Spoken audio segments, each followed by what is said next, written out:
How to change your personal account to business account on TikTok. Hey, what's up guys? Welcome back to our YouTube channel and let's get started. First thing first, launch your TikTok application from your device.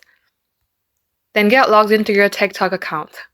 Then tap onto your profile on your bottom right hand side. You will see a page like this. In here, tap on the three bar icon on your top right hand side.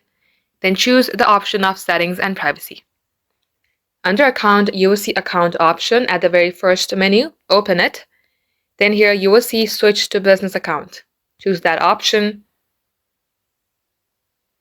Now likewise, tap on next, next, and next. Once you do so, choose a category for your business, then tap on next. Likewise, if you would like to add your email address, type in your email address. If not, you can skip it. Likewise, add something to your bio. Then tap on Visit Business Suite.